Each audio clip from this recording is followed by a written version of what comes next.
చూడండి, గమనించండి. అందుకనే దేవుడి యొక్క దివ్యమైనటువంటి వాక్యం రాయబడినటువంటి మాట, బైబిల్లో చక్కటి మాట, దేవుడి యొక్క మాటను మనం, దేవుడు చెప్పినటువంటి మాటను మనం కనుక గమనించినట్లయితే, రోమపత్రిక 8వ అధ్యాయము 38-39 వచనాలు మనం చూసినట్లయితే, దేవుని యొక్క ప్రేమ నుంచి ఎవరు ఎడబాపగలరు? ఎవరు దేవుని యొక్క ప్రేమ నుంచి విడదీయగలరు మనుషులని? లోక నాయకులు కాదు, అలాగని జరుగుతున్నటువంటి విపత్తులు కాదు, మరణము కాదు, దేవదూతలు కాదు, ఎవరు కూడా దేవుని యొక్క ప్రేమను మనుషుల నుంచి దూరపరచలేరట. ప్రభుత్వాలు దూరపరచలేరట, మనుషులు దూరపరచలేరట. చివరికి దేవుని దగ్గర ఉన్నటువంటి దేవదూతలు కూడా మనుషుల యొక్క ప్రేమ, దేవుని యొక్క ప్రేమ మనుషుల పైన కుమ్మరించటం, ఆపటం, అది ఎవరి తరము కాదు. చివరికి దేవదూతల తరము కూడా కాదట, మనుషుల తరము కూడా కాదట, ప్రభుత్వాల తరము కూడా కాదట. ఇది ఎవరి తరము కాదు. దేవుని యొక్క ఆశీర్వాదమును ఆపటము ఈ భూమి మీద ఎవరికీ సాధ్యపడినటువంటిది. కాబట్టి దేవుని వాక్యం వింటున్నటువంటి బిడ్డలందరికీ కూడా దేవుడు ఒక చక్కని వార్తను, దేవుడి యొక్క చక్కని సందేశాన్ని మనకి ఇస్తున్నాడు. ఏమిటా సందేశము అంటే, దేవుని యొక్క దివ్యమైనటువంటి ఆయన పరలోకపు ద్వారములు తమ యొక్క బిడ్డల కొరకు, విశ్వాసుల కొరకు, అందరి కొరకు ఆయన దీవెనలు కుమ్మరించడానికి, ఆయన ఆశీర్వాదములు కుమ్మరించడానికి దేవుడు ఆయన ద్వారమునైతే తెరిచి ఉంచాడు. ఆయన యొక్క పరలోకపు ద్వారములు ఇంకా తెరిచి ఉంచాడు దేవుడు. అందుకనే ఇందాక చెప్పుకున్న రీతిగా రోమపత్రిక 8వ అధ్యాయము 38-39 వచనాలు మనం చూసుకున్నట్లయితే, ఇక్కడ రాయబడినటువంటి మాటలు, మరణమైనను జీవమైనను దేవదూతలైనను ప్రధానులైనను ఉన్నవి అయినను రాబోవైనను అధికారులైనను ఎత్తైనను లోయైనను సృష్టింపబడినది మరి ఏదైనను మన ప్రభువైన యేసుక్రీస్తు నామమందలి దేవుని ప్రేమ నుండి మనలను ఎడబాప నేరవని రూఢిగా నమ్ముచున్నాను అని చెప్పని దేవుడు చెప్తున్నాడు. ఇక్కడ చాలా చక్కగా దేవుడు చెప్తున్నాడు మాటలు. మరణము దేవుడి నుంచి, దేవుని యొక్క ప్రేమ నుంచి మనల్ని వేరు చేయలేదట. అలాగనే దేవదూతలు కూడా దేవుని యొక్క ప్రేమని మనుషుల మీద కుమ్మరించకుండా ఆపలేరట. అలాగనే ప్రధానులైనను ఉన్నవైనను రాబోవైనను అధికారులైనను ఎత్తైనను లోతైనను, ఇక్కడ దేవుడు చెప్తున్నాడు, అధికారులు సైతం, ప్రధానులు సైతం, రాబో పరిస్థితులు ఏవైనా కానీ, ఎలాంటివైనా కానీ, దేవుని యొక్క ప్రేమ నుంచి ఏ ఒక్కరు కూడా మనుషుల మీద ఆయన ప్రేమను కుమ్మరించకుండా ఆపగలిగినటువంటి శక్తి భూమి మీద ఎవ్వరికి లేనే లేదు. చివరికి దేవదూతలకు కూడా అటువంటి అధికారం లేదు. కాబట్టి ఎన్ని మూతవేయబడినా, ఎన్ని మూసివేయబడినా, ఒకటి మాత్రము మన పైన ఉన్నది. అదేమిటి? దేవుని యొక్క పరలోకపు ద్వారములు తెరిచి ఉన్నాయి. ఆయన యొక్క ఆశీర్వాదములు మనుషుల పైన ఇంకా దేవుడు ఉంచే ఉన్నాడు. కాబట్టి ఎవరు దిగులు పడాల్సిన అవసరం లేదు. దేవుని యొక్క సన్నిధికి రాలేకపోతున్నామని, దీవెనలు పోగొట్టుకుంటున్నామని, ఏమిటి పరిస్థితి అని చెప్పని దిగులు పడాల్సినటువంటి అవసరం లేదు. దైవజనులుగా మా అందరికీ కూడా ఇటువంటి వేదన ఉంటుంది.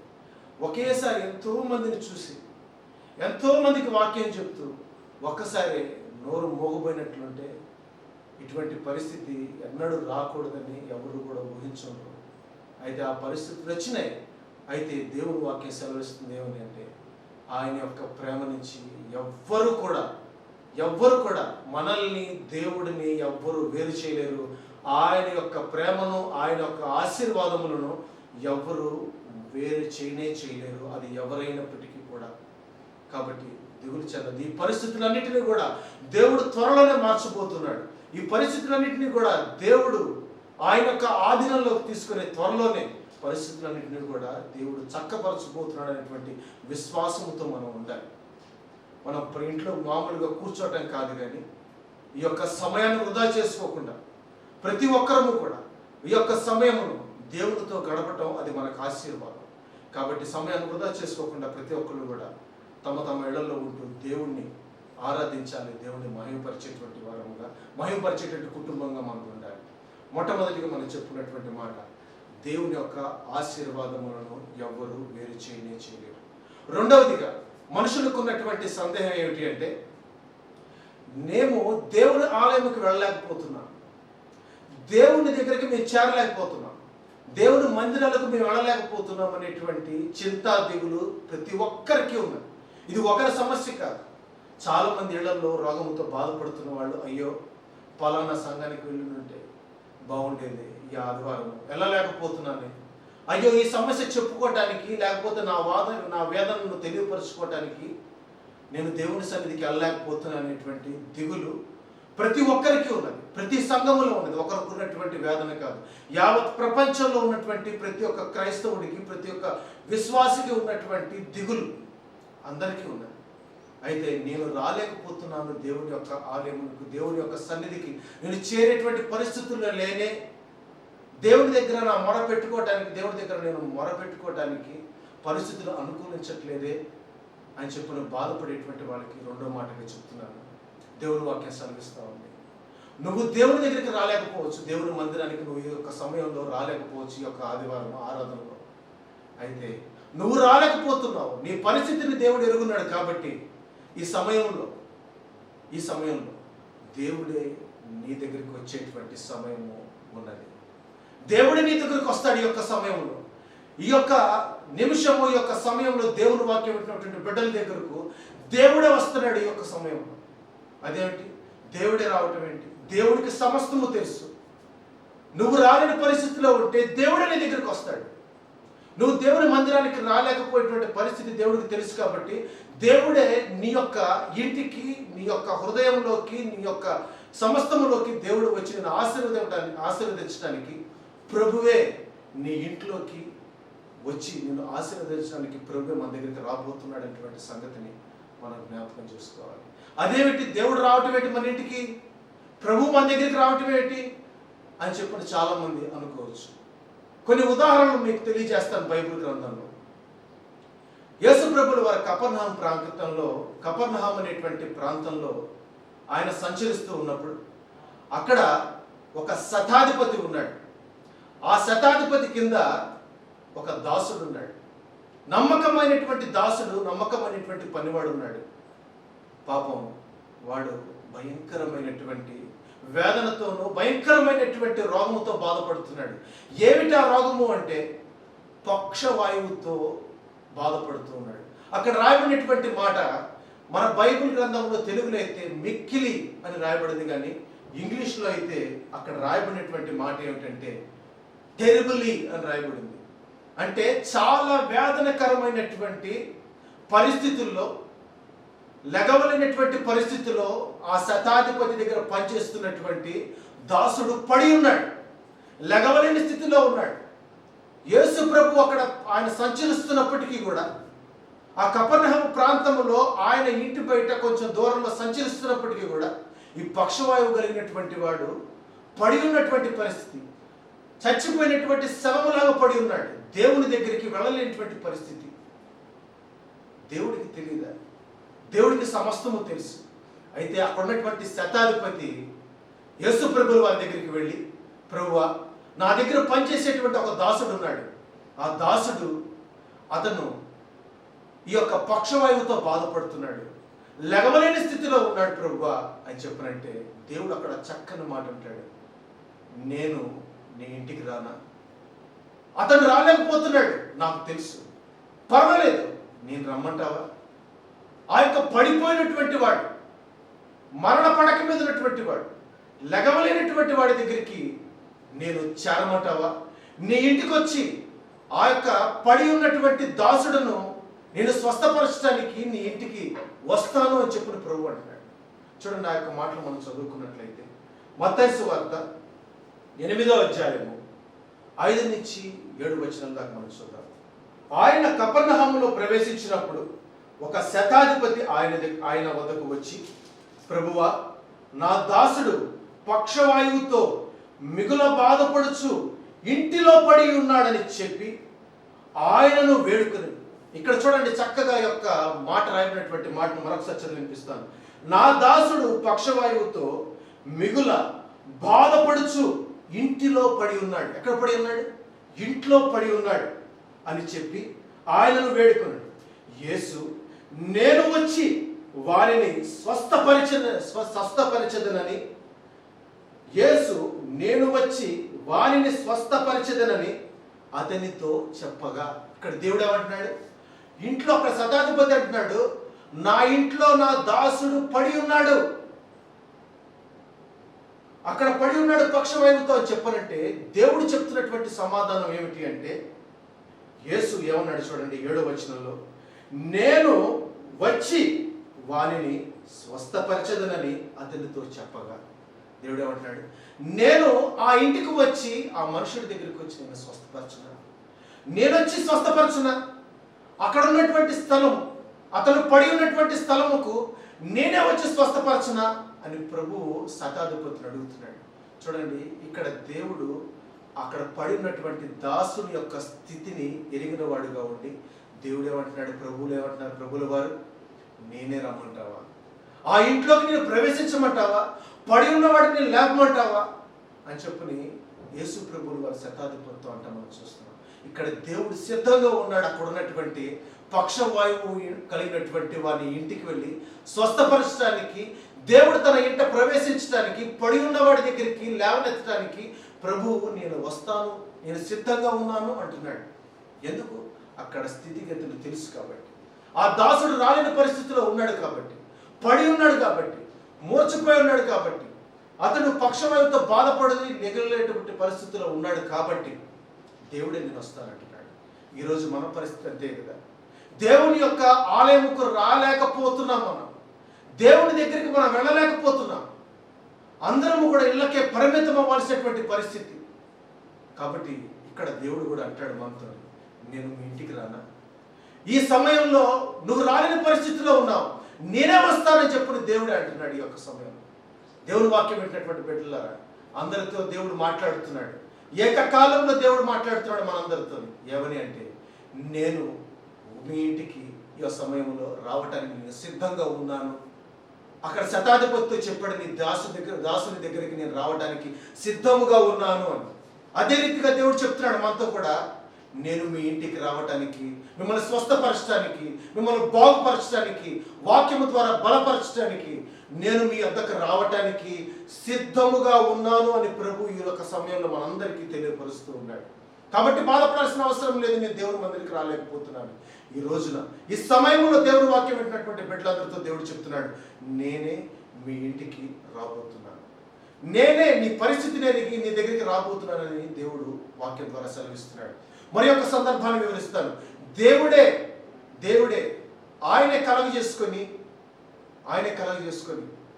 ఇంకొక సందర్భంలో ఆయనే పేతురు గారి యొక్క అత్తగారు బాగోకపోతే జ్వరముతో బాధపడుతున్నటువంటి సమయంలో పేతురు గారి అత్త ఇంటిలో నుంచి బయటికి రాలేని పరిస్థితి, మంచం మీద పడి ఉన్నది.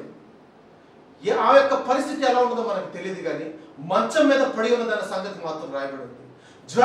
తీవ్ర జ్వరముతో బాధపడుతుంది, లెగవలేని పరిస్థితిలో ఉంది. ఇంటికే పరిమితమైపోయినటువంటి పరిస్థితిలో పేతురు గారి అత్తగారు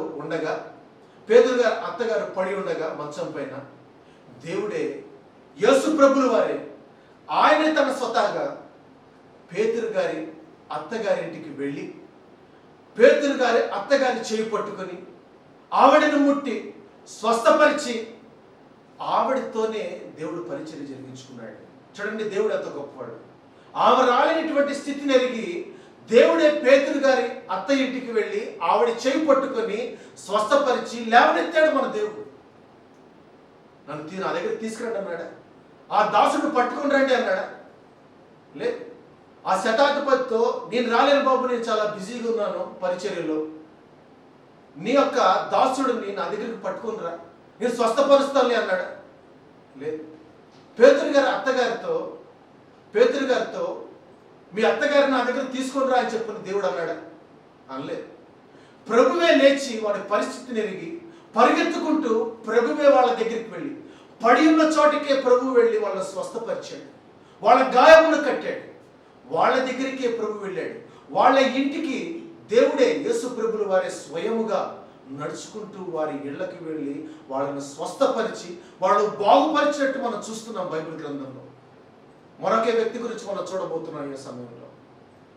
యేసు ప్రభులు వారు గలిలయ ప్రాంతాల్లో పరిచయం చేస్తున్నప్పుడు సాయంకాల వేళ పూట తమ శిష్యులందరినీ కూడా వెంట పెట్టుకొని, శిష్యులారా అదిగో ఆ ధరణికి వెళదాము అని చెప్పని ఓడను సిద్ధపరచండి అనగానే శిష్యులందరూ కూడా ఓడను సిద్ధపరిచారు. ఎక్కడికి వెళ్తున్నారు శిష్యులకి తెలియకపోవచ్చు, కానీ యేసు ప్రభువుల వారికి తెలుసు. వారందరూ కూడా యేసు ప్రభువుల వారు ఎటు వెళ్తున్నారు అని చెప్పని వాళ్ళందరూ కూడా ఓడలు సిద్ధపరచుకొని యేసు ప్రభువుల వారిని ఎక్కించుకొని ప్రయాణమై ముందుకు కొనసాగిపోతూ ఉన్నారు. వాళ్ళు అనుకున్నట్టు యేసు ప్రభువుల వారి యొక్క ప్రయాణము సాఫీగా జరగల. ఆ యొక్క సముద్రపు అలల తాకిడికి యేసు ప్రభువుల వారి యొక్క పడవ, ఆయన ప్రయాణిస్తున్నటువంటి పడవ అటు ఇటు అటు ఇటు ఇటు ఇటు కొట్టుకుంటూ తీవ్రమైనటువంటి ఒడిదుడుకుల మధ్య ఒక ప్రాంతానికి చేరింది. ఆ యొక్క ఓడ, యేసు ప్రభువుల వారి యొక్క శిష్యులతో కూడినటువంటి ఆ ఓడ ఒక ప్రాంతానికి చేరింది.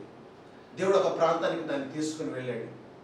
ఆ ప్రాంతం పేరే గెరాసేను అనేటువంటి ప్రాంతంకు యేసు ప్రభువుల వారు ఆ యొక్క పడవని నడిపించుకుంటూ అక్కడ చెప్పి, తన శిష్యులకు చెప్పి ఆ యొక్క ఓడను ఒక ప్రాంతం వైపు నడిపించారు. ఆ ప్రాంతం పేరే గెరాసేను ప్రాంతము. అక్కడ ఆ గెరాసేను ప్రాంతంలో ఒక వ్యక్తి తారసపడ్డాడు యేసు ప్రభువుల వారికి. యేసు ప్రభువుల వారు ఆ ప్రాంతంలోకి అడుగు పెట్టగానే ఒక వ్యక్తి, అక్కడ రాయబడినటువంటి వ్యక్తి, మీ అందరికీ తెలిసినటువంటి, అందరూ విన్నటువంటి వాక్యమే. ఆ యొక్క వ్యక్తి అనేకమైనటువంటి దయ్యముల చేత పీడింపబడుతున్నాడు. సేన అంటే అనేకమైనటువంటి దయ్యములు పట్టినటువంటి ఒక వ్యక్తి అక్కడ దేవుని ఎదుర్కొన్నాడు. ఆ యొక్క మనిషిలో అనేకమైనటువంటి దయ్యములకు నిలయముగా ఉన్నాడు ఆ వ్యక్తి. అక్కడ ఉన్నటువంటి ప్రజలందరూ కూడా అతన్ని కంట్రోల్ చేయాలని చూశారు, కానీ ఎవడి వల్ల కావట్లా. చేతులు కాళ్ళు కట్టేశారు, కానీ అతన్ని సాధుపరచడం, అతను బాగుపరచడము, అతన్ని కంట్రోల్ చేయటం ఎవడి వల్ల కావట్లా.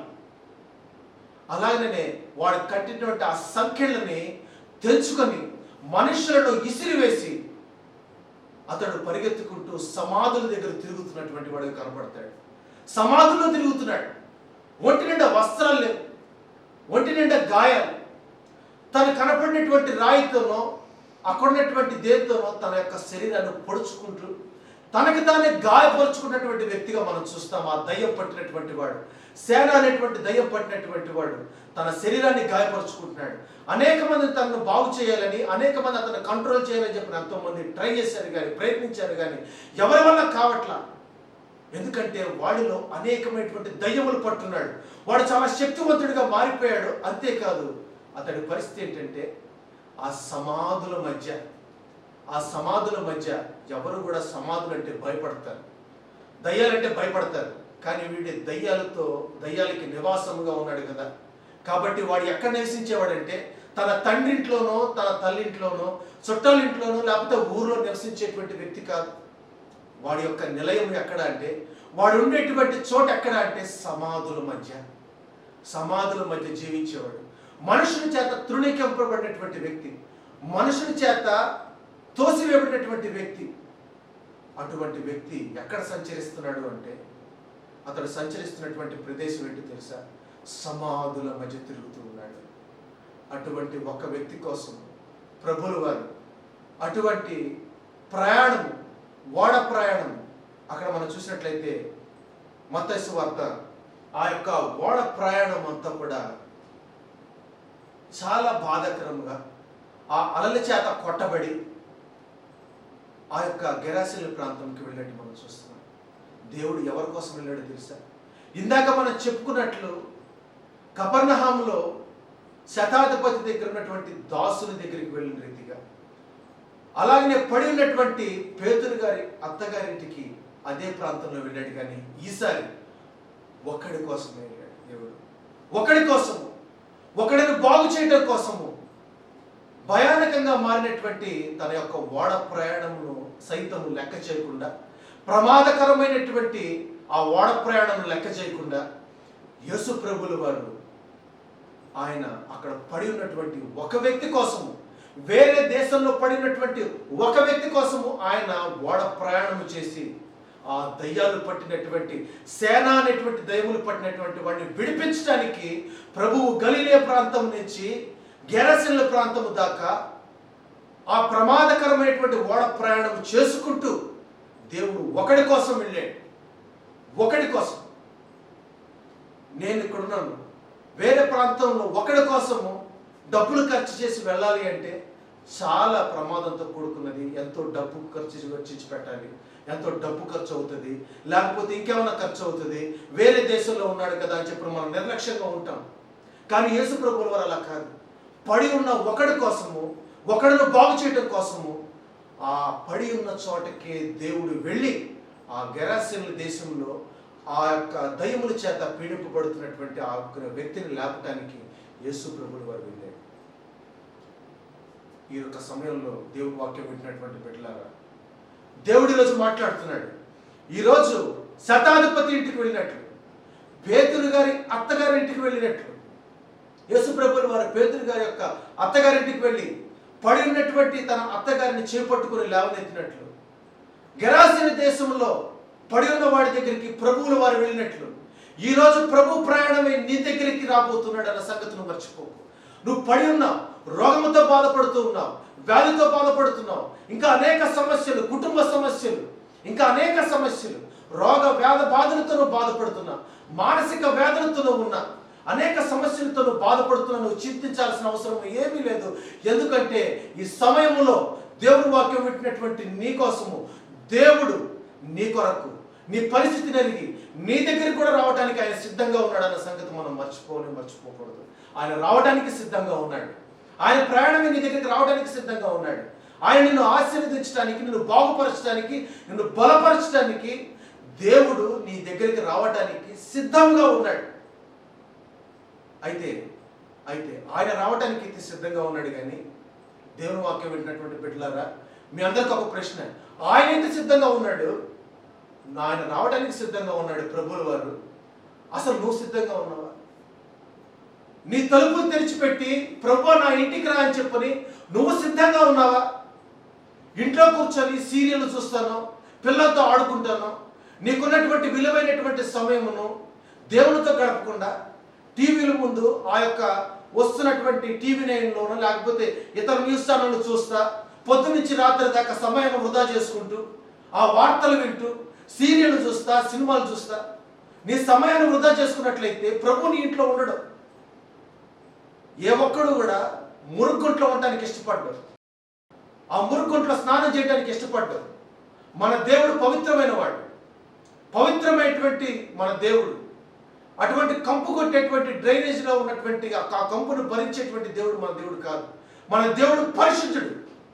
పరలోకములో నిరంతరము కూడా ఆయన పరిశుద్ధుడు పరిశుద్ధుడు పరిశుద్ధుడు అని చెప్పని వేవేల దూతలతో కొనియాడబడుతున్నటువంటి దేవుడు నీ ఇంటికి రావాలి అంటే కంపు కొట్టేటువంటి ఇల్లుగానో లేకపోతే పాపముతో నిండినటువంటి ఇల్లుగానో మన ఇల్లునట్లయితే దేవుడు ఎలా రాగలడు?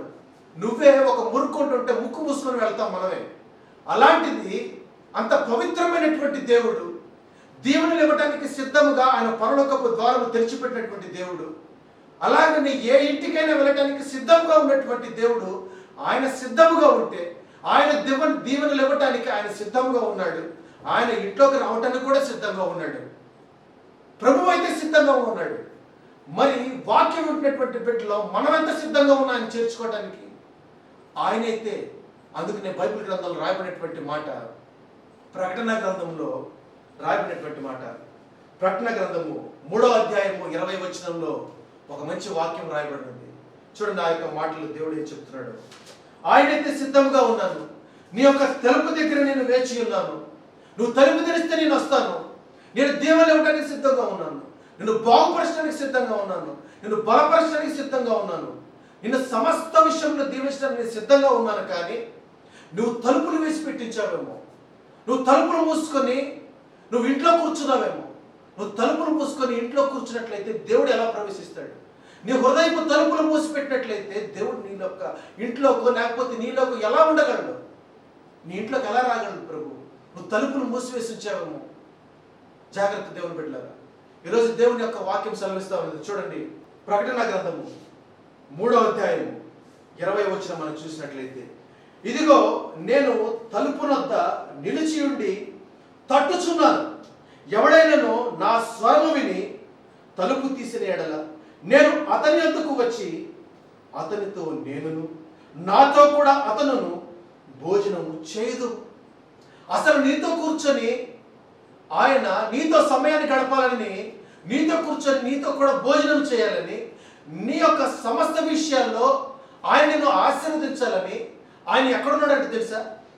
నీ తలుపు దగ్గర. నీ తలుపు దగ్గర నుంచున్నాడు ఆయన. తలుపు కొడుతూ ఉన్నాడట. తలుపుని బద్దలైపోయేలాగా, అయ్యా నేను వస్తాను నీ ఇంటికి, నేను నీతో కూడా ఉండాలని ఆశపడుతున్నాను, నీ తలుపులు తెరిచిపెట్టు బాబు, అమ్మా నీ తలుపులు తెరిచిపెట్టు తల్లి అని చెప్పుని దేవుడు నీ తలుపు దగ్గరే నుంచొని ఆ తలుపు తడుతూ ఉన్నాడట.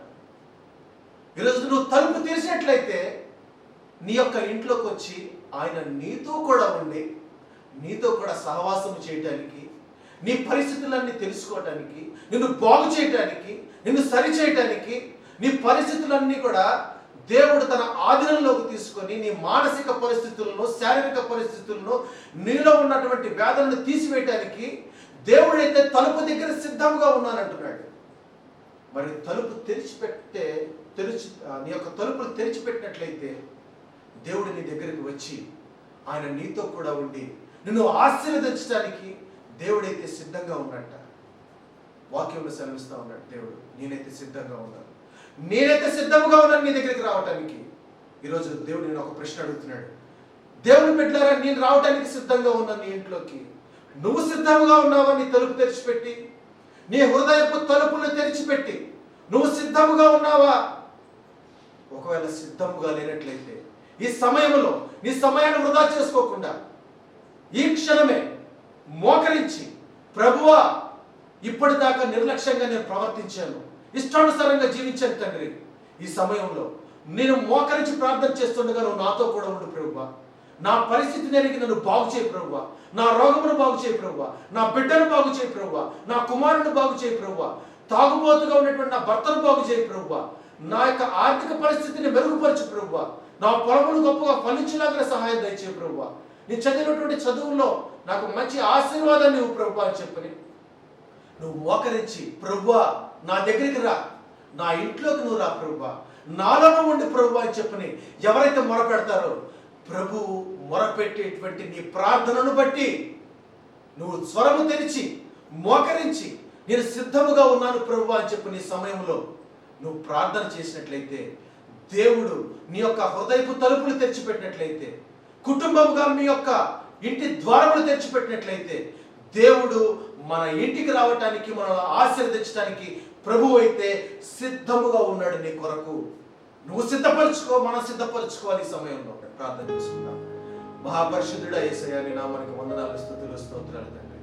ప్రభువా, మరి చాలా మంది యొక్క వాక్యం విన్నటువంటి బిడ్డలందరూ కూడా ప్రభువా, అయ్యో మేము దేవుని యొక్క సన్నిధికి రాలేకపోతున్నాము, అయ్యో దేవుని దగ్గరికి మేము చేరలేకపోతున్నాం అని చెప్పని ఎంతమంది అయితే ప్రభువా బాధపడుతూ వేదనతో ఉన్నారు తండ్రి. ఆ వేదన బాధలతో, రోగముతో బాధపడుతున్నటువంటి వ్యక్తులే కావచ్చు, రోగముతో బాధపడుతున్నటువంటి చిన్న బిడ్డలే కావచ్చు, వృద్ధాప్యంలో ఉన్నటువంటి పెద్దవారే కావచ్చు, మరి ఎవరైనా కానీ ప్రభువా తండ్రి, ఎవరైతే ప్రభువా మీ సన్నిధికి రాలేక ప్రభువా ఎవరైతే బాధపడుతున్నారో ఆ బిడ్డలందరినీ కూడా ముట్టి స్వస్థపరచండి ప్రభువా. ఎవరైతే తమ యొక్క హృదయము తలుపులు తెరిచి ఉంచారో, ఎవరైతే తమ యొక్క ద్వారములు తెరిచి ఉంచారో ఆ యొక్క గృహంలో ప్రభువా ఇప్పుడు ప్రార్థన చేస్తూ ఉండగా ఎవరైతే ప్రార్థనలో ఏకీభవిస్తూ ఉన్నారో ఆ యొక్క ప్రార్థనలో ఏకీభవిస్తున్నటువంటి ప్రతి ఒక్క బిడ్డ గృహములో ఆ యొక్క బిడ్డల యొద్దకు మీరు వచ్చి వారిని ముట్టండి, స్వస్థపరచండి, వారి ప్రతి గాయమును కట్టండి.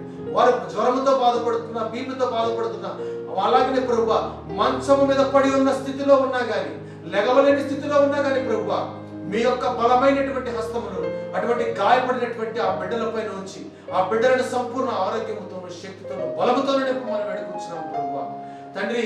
ఈ పరిస్థితులు కొంచెము కాలం మాత్రమే ఉంటాయి, దాని తర్వాత ప్రభువా సమస్తము తండ్రి మీ యొక్క ఆధీనంలో ఉన్నాయి, కాలము సమస్తం మీ ఆధీనంలో ఉన్నది కనుక ప్రభువా త్వరలోనే ఈ పరిస్థితులను మార్చి, త్వరలోనే ప్రభువా మా మందిరములు తెరవబడి అందరము కూడా కూడుకునేటువంటి భాగ్యము, ఒక సంఘములాగా కూడుకునేటువంటి భాగ్యము త్వరలోనే ప్రభువా మీ యొక్క త్వరలోనే అటువంటి గొప్ప కార్యము జరిగించి మనం వేడుకొంచున్నాం తండ్రి. బలహీనమైనటువంటి బిడ్డలను బలపరచండి, మంచి ఆరోగ్యము, శక్తిని దయచేయండి ప్రభువా. ఆహారము కానీ ప్రభు కుటుంబంలో ఏ లోటు లేకుండా ప్రభు బిడ్డలందరినీ దీవించి ఆశీర్వదించమని ప్రభు, అలాగే ప్రభు మరి ఉద్యోగాల విషయమే కావచ్చు, అనారోగ్యంతో బాధపడుతున్న వారి విషయమే కావచ్చు, వ్యాపార విషయం నలిగిపోతున్న వారే కావచ్చు, ప్రతి ఒక్కరిని కూడా ప్రభు మీరు దర్శించి దీవించి వారి సమస్త పరిస్థితులను ప్రభు మీరు మార్చమని, మీ యొక్క ఆశీర్వాదములు ప్రతి ఒక్క బిడ్డల బిడ్డలపైన కుమ్మరించి ప్రభు మీరు వారిని ఆశీర్వదించమని యేసు నామములో ప్రార్థించి అడిగి వేడుకుంటున్నాం తండ్రి.